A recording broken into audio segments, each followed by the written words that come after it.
Now, let's explore key elements that challenge the contemporary claim of a spinning globe. Well, if it isn't everyone's favourite idiot. Eric Dubay back again to do another, seriously, me-am have totally defeated the round earth this time, guys. Sounding as monotone and robotic as he always has. And that's the thing, people have been accusing him of being an AI voice recently, but guys, do you really think that he is smart enough to learn how to use any piece of technology whatsoever successfully? Way too much credit you are giving him there. This is what he sounded like years ago, before the voice bots sounded half as good as they do now.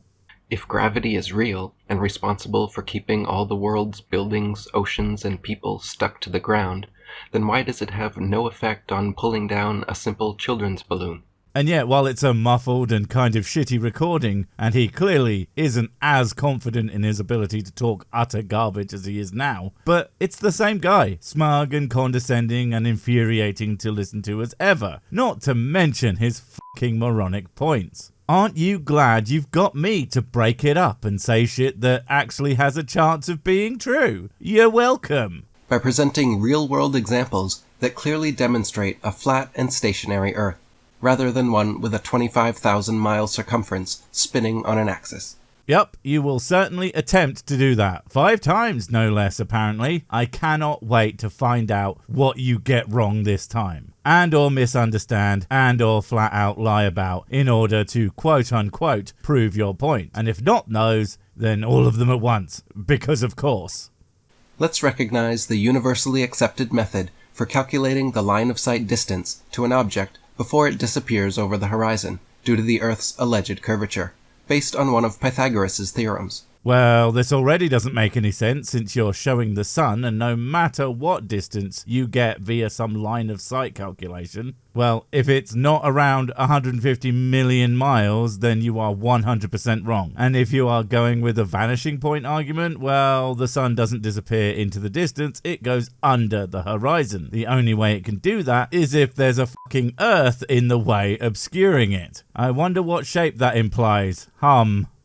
The upcoming real-world Earth curvature calculations we will be performing can be calculated using the online tool here. The universally accepted way to do horizon calculations. So they use this on Mars, do they? And it's some tiny URL website. Wait, no, it's a real website with a different name. Why are you using that instead of the place it actually goes? That's just fucking weird, Eric. Applying our Earth curvature formula to the following examples, we will check whether the outcomes we anticipate align with observations one would expect if the Earth is indeed a globe of the reported dimensions. Okay, but if what you do instead is fail to understand other factors at play, or just plain use faulty understanding in the first place, I'm going to be extremely disappointed. And by disappointed, I of course mean wearily unsurprised, because it's what you always do, along with all the lies. This formula is officially used and endorsed by NASA and the scientific community. Strange, because while I'm not going to pretend to be a maths boy who understands them calculations real good, when I went looking for the calculations for the curvature of the Earth, I couldn't find that one. I did find this, and forgive my ignorance, but those aren't the same, are they? And that's not the only one I found, because there are a few used, as the Earth is not perfectly spherical, so a lot of the time it's approximations. So even if this here is one of the formulae, it seems that it's not the formula, and more than likely is simply whatever gets you to the answer that you want, or in this case, I guess, don't want. No prior knowledge of algebra or spherical trigonometry is required using the online tool. Well, thank non-existo for that, because that means that you'll be able to use it. And hey, again, I'm as ignorant as any moron when it comes to big brain math stuff. But the difference is, I'm not pretending that I can destroy endless study and work that demonstrates the Earth is the shape that it is, whilst being completely unable to check that maybe my fucking maths is wrong. Eh, Eric? Real-world test number 1. From the vantage point of Apple Pie Hill in the New Jersey Pine Barrens, 40 miles distant, the Philadelphia skyline can be seen in its entirety. Taking into account the 211-foot elevation of an observer from Apple Pie Hill, calculations of the Earth's curvature posit that the skyline should be obscured and not visible by 329 feet below the horizon. Oh, you fucking idiot. And I'm not even talking about Eric, at least not exclusively. Like the dumbass I am, before I got to the end of this statement here, like a fool, step by step along with him, I was checking all the things he was saying for accuracy and making sure that I knew what was going on and why and all that shit. Getting screen grabs to make sure that I could show what I was doing and saying. And then he immediately fucks up so hard, it hurts my non-existent soul. Eric, idiot. The skyline is absolutely going to be visible because most of the tall buildings in Philadelphia are about 3 times that height you mentioned. 100% would we expect to see the building at that distance from that vantage. You know what you can't see? The fucking ground. You can't see the stuff below that point. And you know why that is? Because it's hidden behind the curve of the earth, you fucking cretin. However, contrary to the expected calculations, the skyline is in full view. The expected calculations absolutely would expect you to be able to see a 1,000-foot building above a 300-foot obstruction. You absolute fucking brain melt. Seriously, I can only assume your audience never, ever checks to see if this shit makes any sense. All I had to do was look up tallest building in Philly, and boom, you are obviously wrong. What a great start. Fuck me. Real-world test number 2. From Bear Mountain in Harriman State Park, situated 60 miles away, one can easily see the New York City skyline. According to the curvature of an Earth with an 8,000-mile diameter, the skyline should be hidden from view by 174 feet of curvature. So because I'm not actually as dumb as a box of rocks that has subscribed to Eric Dubay unironically, I'm not even going to bother checking his numbers this time, because that would be a waste of mine and your time and effort. All we have to do is ask ourselves one simple question. Are there any buildings in fucking New York City? A city, mind, famous for its goddamn skyscrapers. Are any of them maybe above, let's be generous and say 200 feet? Oh, that's fucking most of them. In fact, literally any building defined as a skyscraper is going to be well in excess of the 60 meters that 200 feet translates to. And again, what can't you see? Street lamps, cars, roads, anything else that you would expect on a flat earth, you fucking tool. When observed from Bear Mountain's summit, which stands at 1,283 feet. Despite this, the skyline is fully visible. I like the fact that you are using what is almost certainly an aerial shot that shows the ground when that is 100% not what you would be able to see. You know, it's almost like you did that deliberately to be misleading. And if you didn't, God, you're such a fucking dumbass. Real-world test number 3. On days with clear visibility, it is possible to see the complete Chicago skyline down to street level from Grand Mere State Park across Lake Michigan, a distance of 59 miles. Let me guess, Eric. You're going to tell us that the skyline should be obscured by some amount that is significantly less than many of the buildings and significantly more than every single fucking thing that we can't see at that distance and elevation. Would you believe that this is one of his newer videos? It's almost like he hasn't learned fucking anything. All the times it's been pointed out to him how utterly and obviously terrible this is as anything other than a demonstration that the Earth is actually a fucking globe. According to standard Earth curvature calculations, this view should be entirely obstructed by 2,091 feet of Earth's curvature. Wait a second, did you see what he did there? He gave heights in all the previous ones, but no height here. Just from the distance of the park with no elevation. And yeah, at 2 meters, or about the height of a person, pretty spot on. But how tall exactly does that park area get? Uh-oh, that's a lot fucking taller than a couple of meters. And what exactly does that do to the calculations? Uh-oh again, that's not 2,000 feet. That is just shy of 600. Now, remind me again, how many buildings in Chicago are over 600 feet tall? Oh, A goddamn bunch of them. It's like you were deliberately trying to be as wrong as humanly possible in just the most obvious way, unless you're a flat earther who doesn't have the ability to pay attention to what this lying liar who lies, but is also fucking stupid, says. And just to add in, even if the height used was like half the highest point of the place, yep, that's still, we can see the lot, basically territory. How utterly bizarre. Real world test number 4. In Genoa, Italy, standing 70 feet above sea level, one can see the island of Gorgona, which lies 81 miles distant. Under the expected calculations, this island would be obscured entirely from view by 3,338 feet.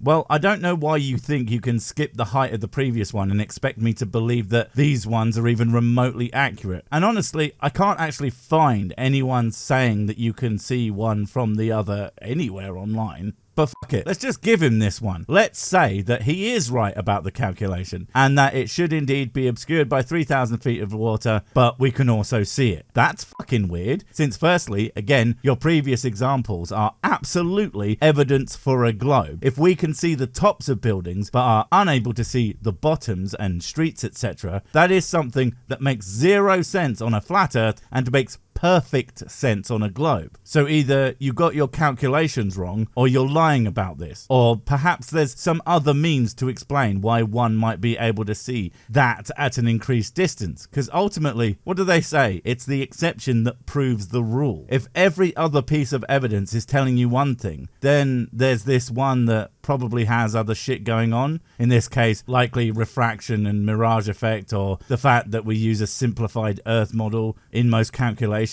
because again, this Earth is not a perfect sphere, and these things have to be accounted for. Shonk, I know.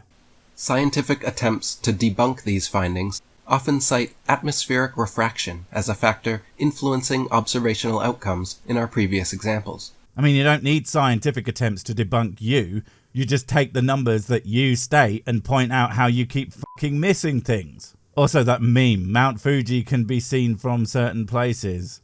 Sure, because they are near enough to it on a globe. You know where it can't be seen from? Fucking Brazil, because it's on the other side of the goddamn planet. And sure, it is like 10,000 miles away, but you lot always say, zoom in enough, and an object always comes back into view. So I'll tell you what, you build a telescope like the ones we use to look into the fucking cosmos, and I'll bet you will totally be able to see Mount Fuji from Brazil. Do it, and flat Earth will be proven, I promise you. And all you have to do is not be incompetent about every single fucking thing you ever do. Can't be that hard, right? However, the impact of atmospheric refraction on visibility calculations is quite minimal, typically amounting to only a few % of difference. This slight variance is far insufficient to overturn our conclusions supporting a flat Earth model. Except all the others that absolutely demonstrate you are wrong and dumb and don't know how buildings work. And not just the first 3 here. I have seen so many examples of, we can see things that are actually just from really high elevations, seeing extremely tall buildings in a fucking skyline. In exchange for adopting a spherical Earth model. There is no exchange, it's simply the conclusion that we came to by examining all the observations without lying about shit or leaving things out or not considering the implication that tall buildings are tall. And then letting that evidence lead us to, what it says. And for some reason, Earth and flat just isn't what we arrive at. I know, it's baffling. While countless other real-world observations supporting a flat Earth are abundant, the observations are abundant, are they? Okay, but again, if we use what you have given us here combined with my laziness as not knowing what's going on with the 4th, but assuming you have done something shifty, we have 3 observations that demonstrate, reality, and we have this one observation that doesn't seem to make any sense with the other 3. So 75% for a globe and 25% that doesn't even demonstrate a flat Earth. It just says, what the fuck is that? Perhaps we should go figure out what the hell's going on here. Hopefully it's not you just fucking lying again. Good job. The particular technique provided previously serves to highlight key verification approaches that support our assertions of a flat rather than spherical Earth. Guglielmo Marconi's historic radio test transmission occurred on September 22, 1930. Oh, for fuck's sake, I know where he's going with this, and we're going to be moving up to 80% of your own claims, clearly demonstrating exactly what we expect on a fucking globe. It's like he wants people to come along and make fun of him. Maybe it's his kink. I really don't know how I feel about that. The Italian inventor successfully sent a wireless signal from Poldhu, Cornwall, in the United Kingdom, to Sydney, Australia, marking a significant milestone in the history of radio communications and demonstrating the feasibility of transmitting radio signals across vast distances. It was indeed a very impressive feat of human engineering and ingenuity, coming from a man who was famously a flat earther. What? He wasn't? He knew the shape of the earth and accounted for that in his work? I don't know, I pulled that out of my arse, but if he gets to make stuff up, so do I. Except I'm probably right, because the fact is, flat earthers don't make for very good engineers or scientists. So one can only assume he knew the fucking shape of the planet. During the test, Marconi employed high-power radio equipment and sophisticated antenna systems to span approximately 12,000 miles. The reception of these signals underscored the potential of wireless technology to connect disparate locations worldwide.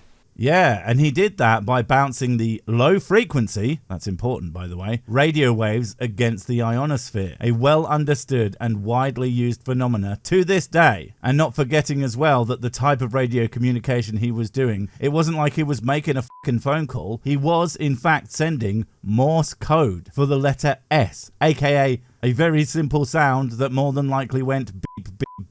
Now, that's not to undercut the magnitude of this act, but Eric doesn't bring it up because he wants you to think that it's actually him chatting away like he's talking to his best friend across the street on their little radio, not the most basic form of long-distance electronic communication that we have. And if Eric is leaving something out, you know it has to be a live emission and nothing else.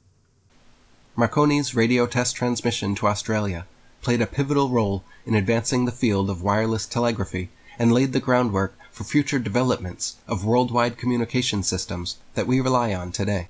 Sure, but as I always ask, except a new way this time, who exactly is the flat earth equivalent of this guy? Which one of you has made a contribution to science and technology that has changed the face of the earth and the ways that we do things to this very day? Oh, that's right, you don't fucking have one. And certainly not any allegedly smart people whose work is directly affected by the shape of the planet. No, the closest you lot have is, unfortunately, someone like, if not just, Eric here. And if that is not damning of you all, I don't fucking know what is.